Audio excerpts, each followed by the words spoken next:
views and opinions expressed in this program are those of the participants and do not necessarily reflect the views of BronxNet or the program underwriters.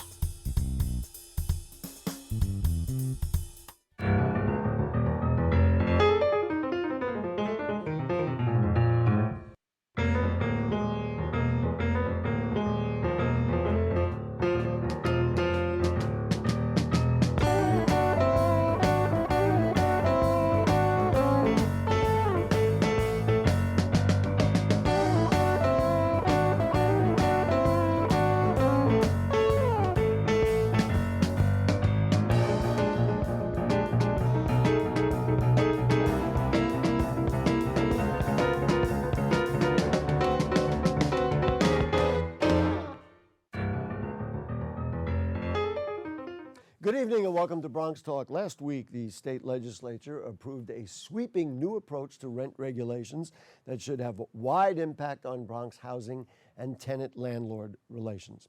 There are 9 points to the rules that swing the housing pendulum in favor of tenants quite distinctly. One of tonight's guests testified in Albany in support of the bills, and the other guest, who will join us by phone from Albany, is an assembly member who supported the legislation. Tonight, we'll review the new laws and help determine how it might affect you and, in general, housing in the Bronx. Please join me in welcoming a housing policy analyst from the Community Service Society. It's Tom Waters. Nice to have you with us, sir. Thank you for having me. And the assemblyman from the 86th Assembly District, which includes the Bronx neighborhoods of University and Morris Heights, Mount Eden, Kingsbridge, Tremont, and Fordham, the Honorable Victor Pichardo, all the way up there in Albany. Nice to have you with us, Mr. Pichardo. Always a pleasure, Gary. Thank you so much for having me, as always. I think, Assemblyman, we're going to start with you, and he, as I said, he is joining us by phone from Albany. Give me an idea of what the dialogue was like leading up to a point where both, of course, the Assembly, the Senate, and then signed by the governor, passed legislation that I guess would have to be termed historic. What were the sticking points? How difficult a negotiation was? Just characterize it so we can get an idea and kind of be in the room with you folks when this was negotiated. Sure. So first of all, obviously because, we have a bicameral legislature, there were a lot of concerns between both houses on dealing with this rent. The only thing that we came and agreed on from the start of the negotiations is that most of us, if not all of us, believe that there was a sort of an imbalance between landlords and tenants, and that if we're going to swing the pendulum one way, that I had to side more with the tenants, and we basically started from there. As far as us is concerned, we had to do more than just simply renew the rent regulations and create more protections for tenants in these new regulations. And more importantly, I think where we were as a house in the state in the assembly is that we need to make sure that these protections were permanent, because we didn't want to have this song and dance every 4, 5, 6 years, whatever the renewals and the sunset clauses were put into it. We need to make sure that tenants across not only the city of New York, but the state of New York had at least a sense and understanding that these protections were permanent and not subject to any sort of political back and forth, regardless of who was in power at the time when we were negotiating these agreements and these laws. Well, there's no secret that the New York State Assembly, Democratic-controlled assembly, has wanted these kinds of things for a very long time. Did you and many of your colleagues see this as historically it's been in the state legislature over many items, a upstate, downstate thing? Obviously, Syracuse and Rochester and Buffalo are also urban centers upstate. But was it an upstate, downstate thing? And, of course, you're not in the Senate, but really it is a red and blue, and has been a red and blue issue for generations. I mean, was the dialogue still like that, I guess is what I'm asking. Well, I think really, I don't know if you would kind of characterize that as an upstate, downstate divide. I think there was sort of more priorities for New York City, obviously, because this affected us more directly, and this is something that we've been dealing with more. As far as the Senate concerned, I really can't speak to the politics of the other chamber, but this is what I can say. I think we took the historic step that we believe that tenants obviously exist outside of the city of New York and deserve to have some protections. So I know that our colleagues from different parts of the state, we worked to sort of understand the local concerns and making sure that, folks who didn't traditionally deal with this issue on a sort of a day-to-day basis, like members of the city of New York dealt with it, that we brought all of these parties together. And I think, just in terms of conjecture, I assume the Senate did the same. Obviously, tenant concerns out in Long Island versus Elmira versus Buffalo versus the city of New York are somewhat different. But again, this is what we understood. There are folks who are being exploited through a system that creates winners and losers, and that at the end of the day, if you try to make sure that people have a home to go home to every night, that there's certain protections that had to be created under the law. So in terms of historic, I think we're able to expand the pie and protect tenants across the state. But more importantly, I think, just getting back to this idea of permanence and that people don't have to worry about this every so many years, I think it was sort of a monumental shift in the direction of protecting tenants under this law. Last question for you before we bring Tom Waters into the dialogue. Look at the city of Buffalo, for example, and the issues there. And of course, the issues here, I'm certainly much more familiar with, and likely you are as well. Is it fair to sweep, the urban brush together and say that, tenants in Buffalo, tenants in Albany, have the same issues that tenants in the Bronx and maybe in Queens and Brooklyn have? I think there are similar issues, but obviously each local municipality has unique concerns. Obviously, space, economic development, housing stock, the value of housing stock, the availability of housing stock may fluctuate between urban center across the state. But again, we came down to the principles that, every tenant, regardless if they lived in Buffalo or Syracuse or Binghamton or the city of New York or Nassau or wherever, deserve to have some protections under the law. And I think there was an agreement across the board, at least in our house, that we had to start from that point and sort of figure our way forward. And I think what this bill does, it doesn't get everything that we wanted, but at the end of the day, I think it is a monumental shift in how tenants are protected under New York state law. I would say the only unfortunate thing about having you on the phone is that we can't see you clicking your heels. You must be beyond excited over this. I mean, I know in your district in particular, there are so many housing issues, and you've been fighting over these things for a very long time. You must be real happy. You, and I know many of your colleagues, I've spoken to them, many of them are very, very pleased. No, we are. But I think at the end of the day, there's still a lot of issues and concerns that we have to deal with. There's still the issue of homelessness. There's still the issue of home stability. But I think at the very least, this is a really good step in the right direction. But I'm committed to making sure that we deal with all housing issues, just not only rent, but also homelessness, property taxes, home values, that kind of stuff. So hang on, we're going to get back to you, Assemblyman, and talk a little bit about the lobbyists from the other side, people who didn't agree with the legislation and how this might affect the real estate industry and landlords and developers. But I do want to bring Tom Waters into the dialogue. I thought, and the Assemblyman touched on it, I thought that the biggest thing was the one that's right up at top, that he mentioned, and that is keeping rent laws in perpetuity. So every 4 years we don't have to have this battle. I think that is a major step to say that these are now permanent laws in the state of New York. That came as a complete surprise to me when that happened, and very, very happy about it. When the Senate Housing Committee Chair, Brian Kavanaugh, called to tell me what was in the bill, he listed, there were a lot of provisions in there, and then just as he was hanging up, he said, oh, by the way, it's permanent. And you were like, what? You mean I don't have to come back in 4 years? What was the nature of your testimony when you testified and advocated on behalf of the Community Service Society and tenants in the city of New York? So I was one of two analysts at CSS that worked on this, and I focused on the non-New York City issues. So then my questions about other municipalities are so I could answer reasonable. that one. Please do. My colleague Oksana Mironova did the work that has to do with, MCIs and the vacancy bonus and preferential rents and all that stuff. I looked at expanding the Emergency Tenant Protection Act to allow cities across the state and villages and towns across the state to opt into rent stabilization if they want to, which they did. That's law now. The good cause eviction bill, which would give tenants a right, landlords would have to give a reason to evict somebody even at the end of a lease, which we didn't win on, but we'll be back. That's a note to the Assemblyman who's maybe listening. And home stability support, which is a subsidy program for people trying to leave homeless shelters or who are at immediate risk of homelessness. Assemblymember Pichardo mentioned it, which was very encouraging because we'll be back on that one too. I guess then I'm going to ask you to answer the question that I asked. How much similarity then is there across the state?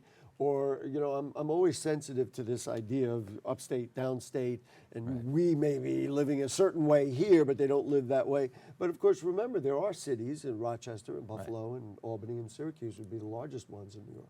So the other high density places in the state, those cities and some other places, even unincorporated areas in like Rockland, Orange County, high density areas are a lot like New York City. They're high rate of renters, high rate of low-income people and who are in the rented housing stock. Do they have the same issues that we have here in that the big difference, housing gets deregulated and then all of a sudden the rents are raised, and or I should say in the past, because it well, we only have rent regulation as far as Rockland County and Nassau County and Westchester. Beyond that, there isn't really any rent regulation.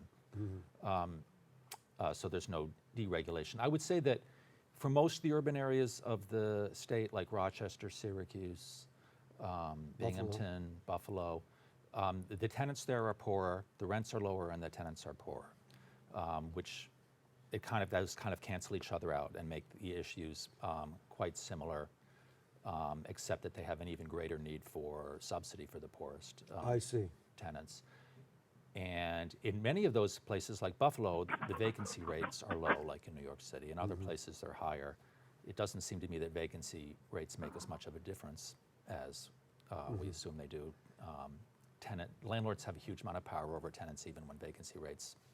And maybe some of that is now, that, as I mentioned at the top of the show, that pendulum may have swung a little bit, or a lot of bit. There are a lot of groups that are getting ready to do campaigns to enact rent stabilization locally. Around the state, especially in the Hudson Valley, which is a place where that's even more like New York City. Many of the buildings here in the Bronx, and I know it because I do live in Mitchell-Lama housing, quite frankly, wrestle with DHCR very often. And one of the things that came through in this legislation, and I'm going to ask the Assemblyman about it as well, is forcing efficiency at HCR, insisting that they submit a report each year on how the systems are going. Are you confident that that can happen, or what is going to? It's almost like you're going to need an overhaul. You're going to need an overhaul to make them do that. As a policy analyst, that's maybe my favorite provision. Really? I don't know who. I wonder if the Assembly Housing Chair Stephen Simbermitz might be the one who made that happen, because during the hearings, he castigated DHCR for not sharing enough information. Well, this so is he might crime. That might be his idea. Assemblyman, what do you think of that? Do you have confidence that even though it's the law now, HCR is going to comply and provide the kinds of information that will, be useful in making sure that things are adhered to? Well, I have to say this. I think that I might upset a lot of my more progressive colleagues, but I'll make my father proud by saying this, and something that President Reagan said back in the 80s, which is trust but verify, right? So we got to make sure that, we hold HCR to a specific standard and say, look, we are implementing these new set of regulations, policies, stuff like that. HCR's complaint from, and pretty much any agency's complaint in either New York State or anywhere else, is we don't have the funds, we don't have the sufficient resources, we don't have X things to do our jobs properly. So, I know what you should look to, honestly, Gary and Tom, is when these next year's budget exercises happen in 2020, how much money do we get allocated to HCR to make sure that they do their job in terms of their scope, but also making sure that we hold them accountable.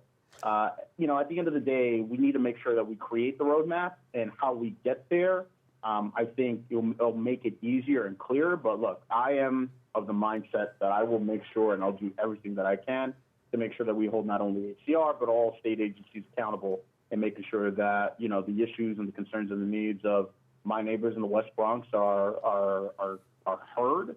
But, you know, I think with the budget exercises next year, plus I think we're going to have a much more robust conversation with HCR and making sure that they do right by New Yorkers across the state. I think it's important to specify and underscore that. I'm going to make a judgment, Assemblyman, that many times constituents have come into your office and said they're trying to force me out, and we know that they're trying to force them out because what they want to do is empty the apartment so they can raise the rents. That incentive is now off the table, and in other cases. They say, hey, I'm moving into an apartment that used to be rent regulated, and now all of a sudden, the rents were hiked. That is now also off the table. Do you think that the housing industry, landlords, developers, and others are going to be hurting as a result of this? And I noticed that MCI, and we're going to talk about that both with you and with Mr. Waters, but do you think that this is really going to hurt the industry? And then I wonder what the economic result of that will be ultimately in terms of housing investment, in terms of fixing up apartments, refurbishing apartments, et cetera. What's your thought? I have to say this. So, we had, prior to when we passed this regulation of these new sets of laws, I door knocked thousands of doors, spoke to thousands of my neighbors, built in hundreds of buildings across my district. And with all these incentives put together, there were buildings who were falling apart. There were landlords who were negligent, and there were landlords who basically just used these buildings not to provide a service to my constituency and to my neighbors, but just to make money. So, this idea that, we're being just a little too difficult with landlords and that the small landlords are going to suffer. Unfortunately, in my district, there are not a lot of small landlords that exist anymore. A lot of the landlords that exist in my district are large portfolio operations. I mean, there's a handful that I've met with, that I've spoken to, and there's ways to help them. But if you're going to basically say that this is the reason why you shouldn't do it because of these small landlords, unfortunately, the carrots that we gave to developers to maintain the quality in the housing stock in my district, I'm only speaking for my district, hasn't worked. Just simply the reality. Wow. With MCIs, they were getting MCIs, the buildings were improving. They were getting IAIs, apartments were improving. People were getting charged for these improvements that last a few years, and then the value of that stayed the same, and folks had to come out of pocket to pay for these things, but they weren't getting the quality improvements that they deserved. So there were a lot of instances. Yes, sir, I'm sorry. Well, so let me just jump in. But the idea of, as I understand the legislation, that MCI, major capital improvements, were taken off the table. And so now, let's let Mr. Waters weigh in on that, and then we'll get back to you, Assemblyman. What's your thought about this idea that MCIs and the notion of major capital improvements were not part of this dialogue? That's actually, I believe, one of the main things that they were talking about in all the behind-the-scenes discussions up in Albany. The bill that is law now will give landlords a 5 or 6% rate of return on their investment in improvements on MCIs, which are building-wide improvements that you can add. Fix the plumbing or fix the heating the systems. roof, the boiler, elevators, things like that. And then IAIs, individual apartment improvements, that's what they do in an apartment between tenants, so the new tub or whatever. They'll get 5 or 6% rate of return on investments they make in that, which is a normal rate of return. It's a lot less than they're used to. And you think it's fair, and you think it'll keep them motivated and give them incentive to really do the right thing and repair buildings? Yes, very much so, because they also have the incentive to maintain their incredibly valuable asset, the building itself. Bronx apartment buildings are now worth $200,000 per apartment. So a 50-unit building is worth $10 million. So you'd be a fool to let that disintegrate because you're only getting a 5% rate of return, and you wanted 20%, right? Right, or something like that. So yeah. the owner that wants a risky, high return type of investment, the people that were speculating on dislodging their tenants and replacing them with higher income people, that kind of player won't like rent stabilized apartments as much anymore. That kind of owner will gradually let those buildings go, and they'll be taken by safe investment. Do you think they'll investors. get out of it, and then it will inspire more reputable property managers to get involved? Exactly, people with a long, steady growth, low risk perspective That's will a take over. I was asking about the long-term, kind of economic balance. Assemblyman, you agree with that? That maybe this will inspire a change in, type of, you talked about people who have, a number of properties. Do you think this will change the nature of it and kind of localize it a little bit? I mean, look, I hope so. I think sure you do. anything that we can do to improve the quality of housing. Me speaking as a member of the state legislature across the state and in my district is always a good thing. And the thing is really, some of the things that some of the property managers and building developers are getting away in terms of what considered an IAI and MCI were pretty ridiculous. So I think what this bill does, and we want to make sure that we forget this, is that we limit what exactly qualifies as an MCI, what exactly qualifies as an IAI, and also in terms of the value, making sure that if an improvement is made, that the actual the life of the use of the improvement plus the value of it doesn't diminish over time, but also that the tenant who lives in that apartment in that building actually gets to enjoy the benefits of the improvement over the longer period of time. But look, at the end of the day, I think Albany has been a creature where there was a class of individuals, specifically the landlord class. Did you call it a creature? Wait. You said that Albany has been a creature. A creature of Albany. The Albany sort of is what's the word am I looking for? Changes over time, but obviously it has certain traits. I think this year has really proved that if you really focus on the power of the individual, the power to affect change in your community, you can do a lot of things. And this bill really signifies that. But more importantly, I think really it rebalances the equation between the power between the landlord and the landlord class and the regular person who's just trying to pay their rent on time, buy a gallon of milk, send their kids to school, and at least now have the sense and the feeling that the rug is not going to be pulled from under them because of some unscrupulous individual who just simply wants to make a couple of bucks on their homes. And I think this will go a long way in making sure that we protect tenants across the state. Do you have, and I'm going to ask Mr. Waters the same question after you get a whack at it. Do you have confidence that HCR will be able to do the kind of administrative work, oversight work, inspecting where necessary to make sure that the new regulations are adhered to and that tenants really feel comfortable and don't get, for want of a better term, abused?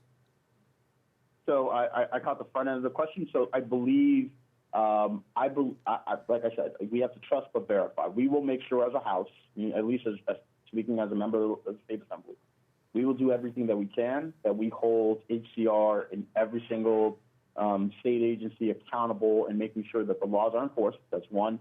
But also that, that it benefits normal tenants across the state. Mm-hmm. And look, we're going to give them the resources that they need to make sure that this job is carried out. I know that myself and, to the leadership of Speaker Hasty, that was a priority, as well as the Chairman Simberwitz of the Housing Committee. But look, I think really is just we need to make sure that, they're asking for us for more resources. We're going to work to make sure that we get them more resources. But at the end of the day, it is their responsibility as an agency to make sure that they enforce the laws in terms of housing, obviously. And that people get comfortable, safe, quality apartments across the state and making sure that they are protected under the law. Let me ask Mr. Waters the same question. What's your confidence in the structures up there? And then I'm going to follow up with a question about New York City regulations that are changing, that are requiring elevator repairs and elevator changeovers. But let's start with the first part of it.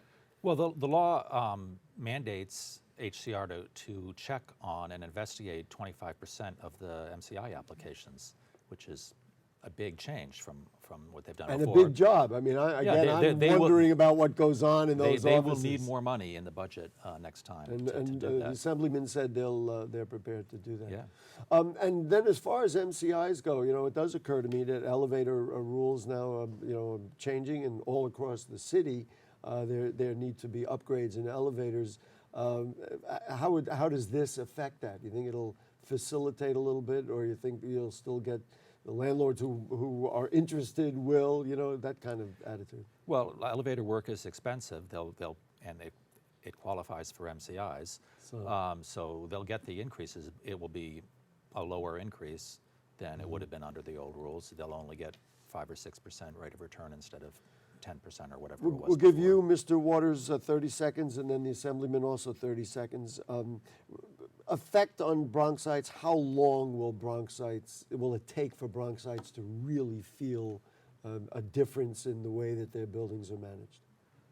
Well, it shifts the power dynamic, right? That landlords have less tools to extract higher rents or to retaliate against troublesome tenants.